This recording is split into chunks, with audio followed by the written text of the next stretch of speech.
so I can understand it fully, appreciate my standing, go out of this world and ride on time. Oh, never in my life have I seen the sky light up like this. I'm far away from Earth and I wanna know if you exist.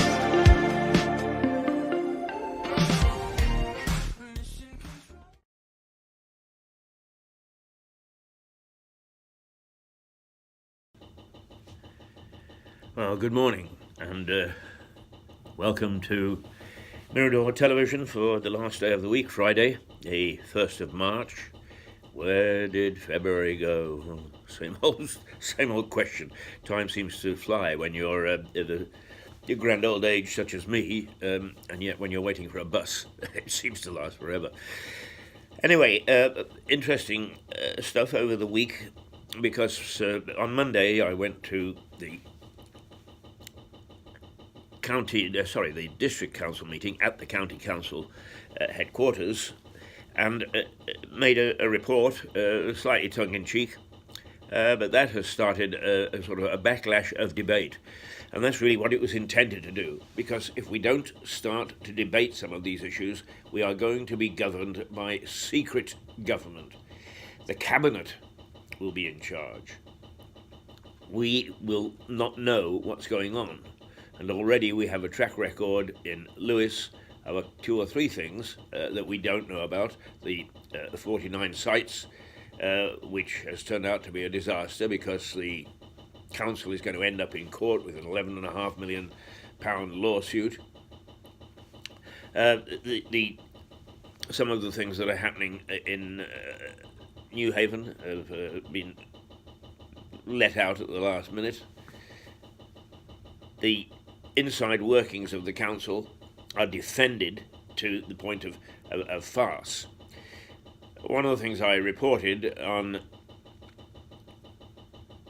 Tuesday, I suppose, after the meeting on Monday, was that one doughty, I will call him opposition member from the ruling party, got up and complained once again about the phone system. One of the officials, who had been praised to the hilt during the meeting, got up and said, no, don't worry about it. Well, yesterday, my neighbour says that he tried hard to get hold of somebody in the planning department and failed miserably because the phone was not answering. And I'm not absolutely sure of the details. I'll try and find them as we go along. But the fact is that it is still a disgrace the way that the council is being run. And I sometimes think, okay, and I listen to those people who, undoubtedly members of various parties, who come to the defence of their own councillors. Oh, that's right, and that's fine, you can. And I've made the point that some councillors are very good and very hard-working. I don't believe, personally, in the political system, the party system, for local government. I think it's counterproductive. But anyway, many people do, and that's what we've got, and I put up with it. But the fact of the matter is that the way that the council meetings are run and the way that the council is run on party political lines is conducive to good governance for no one. And I go back to look through some of the things that I rant about, just to make sure that some of my sources were as I remembered and as I anticipated and as I made notes. And one of the things about the 49 sites is if you go into Lewis I website, they have a very detailed chapter and verse description of the history of it, going back to when it was first mooted, why it was first mooted, some of the murky dealings that went on at council level and at the executive level, and that what we've been left with today is hardly inspiring for a local sample of good local governance. I try very hard to follow also national trends. you've heard me, those people who follow, uh, um, talk about the Harvard Review, which says that local government gets worse, taxes get higher, the less local media that you have. That review spilled over to a review of the UK as well. But okay, it's one review, and it's done by an American university, albeit one that was founded by a gentleman who married a lady, a Miss Sadler, from Ringmer. Good old Mr. Harvard. He's married in the little church in Marling. And so we do feel that we have a tie to Harvard. But nonetheless, seriously, it's very difficult to be quite specific about things if you've only got one source.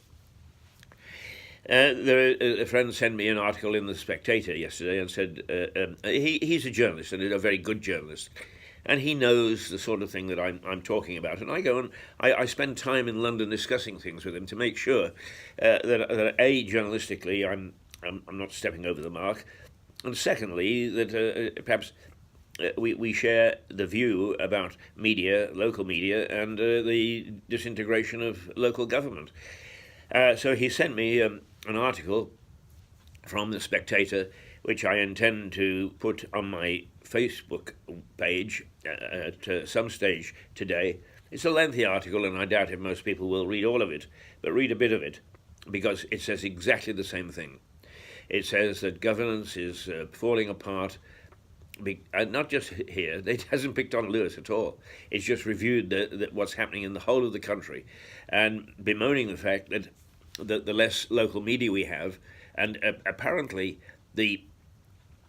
it's dropped by about 3/4 in representation of local media.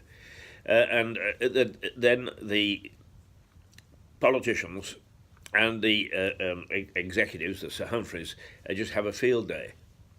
Do they do it deliberately? I don't know. Some do, some don't. There was a lot of defence of individual councillors, and I'm not picking on individual councillors. What I am saying is that if a councillor allows himself to have a string pulled and just puts up his hand when he's told to by the cabinet, that he's not doing his job. Don't care how nice he is, or she is, or how pretty she is, or not pretty she is, or how ugly he is, or whatever. I mean, let's not get carried away. But you know what I mean, is essentially what we look for in our councillors is a desire to encourage good governance. And if you just vote en bloc because you've got something called a cabinet, which I find the most preposterous term, it's pompous, and it shows that the little boys copy what the big boys do, and it just makes them looks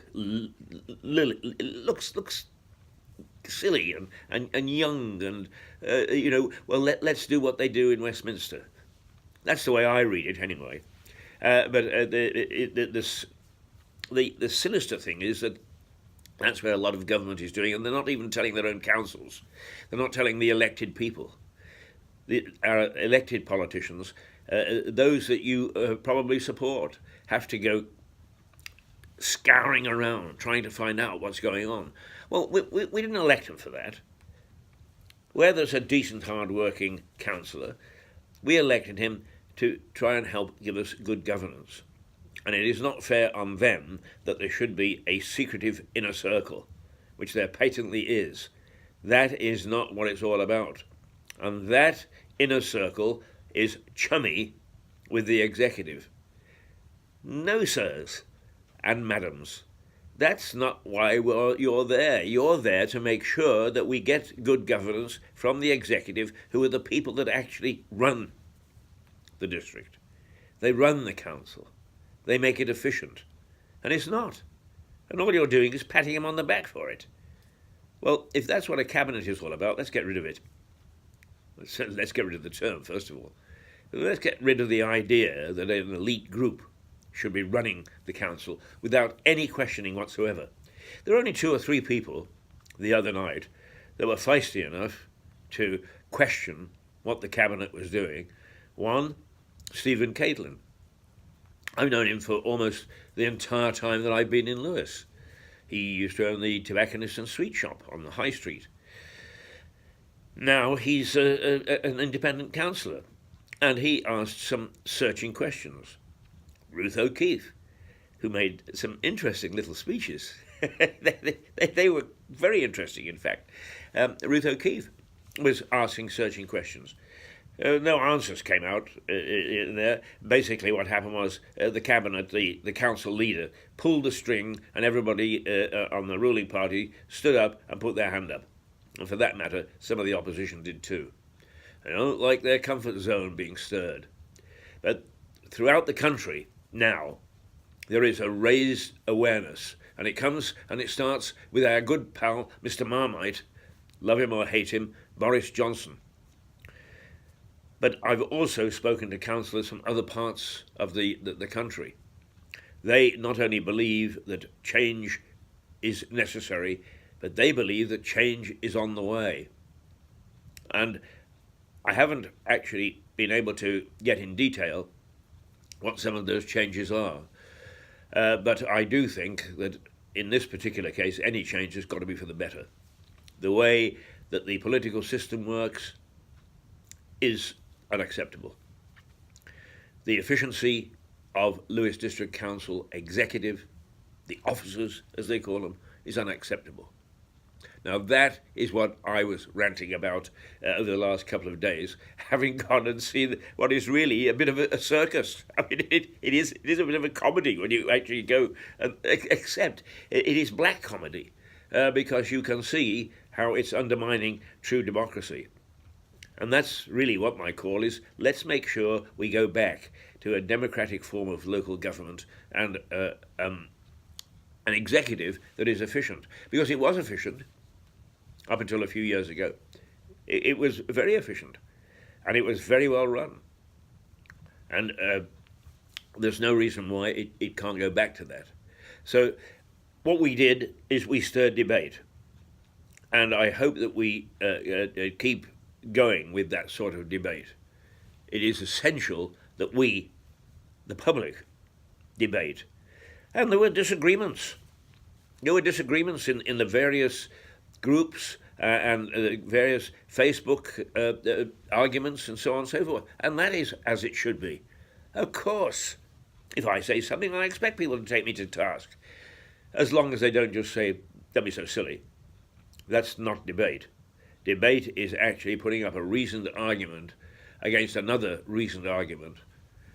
And my arguments, I like to think, are backed up by a lot of what the people do at Lewes Eye, and some of the deeper thinkers on some of the groups are putting forward. Between us, we can actually make a difference. We really can, if we put the pressure on. And let me remind you, and perhaps this has something to do with what I did on Tuesday after the meeting on Monday, is the one thing that it said that from Mr. Putin, President Putin, and President Trump, and President Trudeau, and Prime Minister Trudeau, in fact, all the way down to local MPs, local councillors, local even parish councillors. They hate being ridiculed. They'll take anything else. They just won't. They won't bother. It doesn't bother them in the least. They do hate being ridiculed, and that's when it's their weak spot, and that's when they come out and perhaps we learn a bit more about what should be going on rather than what is going on. All right. Well, that's my Friday rant, and thank you all for getting involved. I think it's important that we should be. Take the weekend to think about it, and we'll come back on Monday with some more outrageous statements, see where it gets you going. And in the meantime, I'm now going to pop up to the radio studio and carry on for the next half hour on Rouser Radio. You feel like joining me? Please do. I'll be only too happy to see you. Until Monday on Mirador Television, although you can see this throughout the day, Keith Hayes, Toodle Pip. I never made it, but I know what it takes. I'm motivated by a mix of emotion. Got my state